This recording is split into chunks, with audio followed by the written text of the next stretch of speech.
Normalement, quand on veut tourner vers un côté ou l'autre, on doit être dans la voie disponible la plus proche du côté en question. Donc si je veux tourner à gauche ici, je dois me placer dans la voie de gauche. Par contre, à certains endroits, on peut tourner à partir de plus d'une voie. Si c'est le cas, il y aura habituellement un panneau comme celui-ci et parfois des flèches peintes sur l'asphalte aussi. Ce panneau et les flèches correspondantes sur l'asphalte indiquent ce que l'on peut faire dans chaque voie. Dans la voie de gauche, on peut seulement tourner à gauche et dans la deuxième voie à partir de la gauche, on peut tourner à gauche ou continuer tout droit. Je vais donc tourner à gauche à partir de cette voie. Des fois, il y aura aussi une ligne comme celle-ci. Voici la même intersection vue du haut. Normalement, quand on tourne, on doit tourner de la voie de ce côté de l'intersection vers la voie correspondante de l'autre côté. De la première à la première, de la deuxième à la deuxième, et ainsi de suite. Mais dans ce cas-ci, cette ligne nous guide de la deuxième voie vers la troisième de l'autre côté. Alors pourquoi une ligne comme celle-ci? Parce que parfois les véhicules peuvent déborder dans l'autre voie, en particulier les véhicules plus gros, comme les autobus ou les camions. Donc, si vous voyez une ligne comme celle-ci, assurez-vous d'entrer dans la voie où elle vous guide.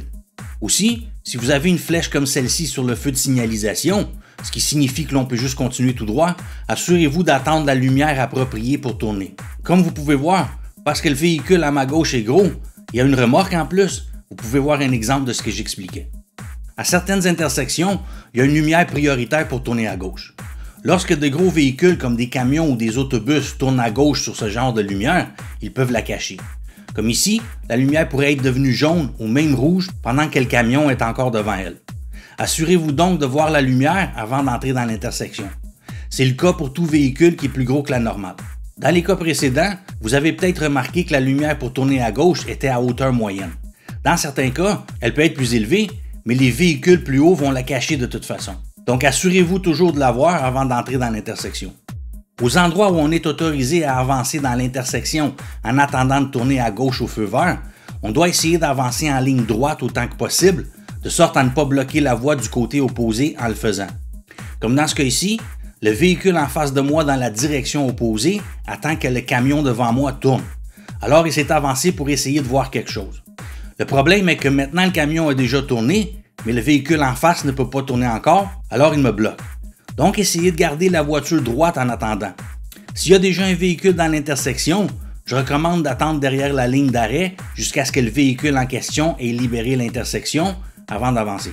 Rappelez-vous également, si la lumière devient jaune lorsqu'on est derrière la ligne d'arrêt, on doit arrêter si on a le temps de le faire sécuritairement.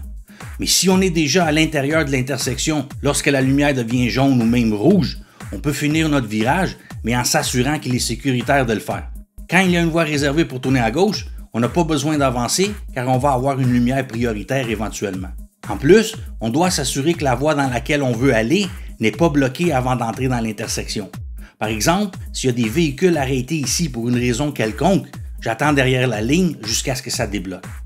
Un problème courant avec les élèves quand ils tournent à gauche dans une rue où il y a un terre-plein, c'est qu'ils ont tendance à passer trop proche du terre-plein en question, presque même de le frapper des fois. La raison principale pour ça est qu'ils ont peur de le frapper, donc ils le regardent. Et quand on regarde quelque chose en conduisant, on va avoir tendance à aller dans sa direction. Donc on ne regarde pas le terre-plein, on regarde où on veut aller. En d'autres mots, on ne regarde pas le problème, on regarde la solution. Aussi, on tourne le volant un peu au début et on le tourne plus, juste un peu avant d'entrer dans la voie. En d'autres mots, on fait le virage plus en forme de L qu'en forme de quart de cercle.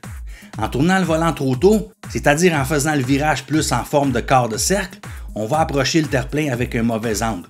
En tournant le volant un peu plus tard, ou en tournant plus en forme de L, on positionne la voiture plus droite avant d'entrer dans la voie, ce qui nous facilite la tâche. À quel moment on va tourner plus le volant va dépendre de la largeur de l'intersection.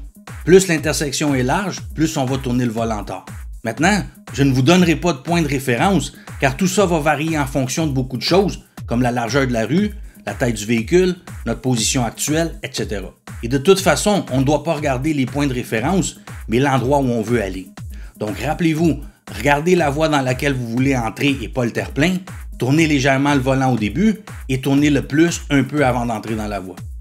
Si comme moi vous vivez dans une grande ville, dans beaucoup des rues les plus achalandées, on ne pourra pas tourner à gauche. Parfois en tout temps, parfois seulement pendant une période déterminée. Vous verrez donc un panneau comme ça ou comme ça. Maintenant, si on ne pouvait pas tourner à l'intersection précédente et on ne peut pas tourner à celle-ci non plus, il y a de fortes chances qu'on ne puisse pas le faire dans la plupart des prochaines non plus. Alors au lieu d'attendre et d'espérer qu'on puisse le faire bientôt, la meilleure option est de faire le carré comme j'appelle, c'est-à-dire tourner à droite à la prochaine rue où on peut le faire et continuer à tourner à droite dès que possible pour retourner dans la rue où on voulait aller. J'espère que vous avez aimé cette vidéo. Bonne route!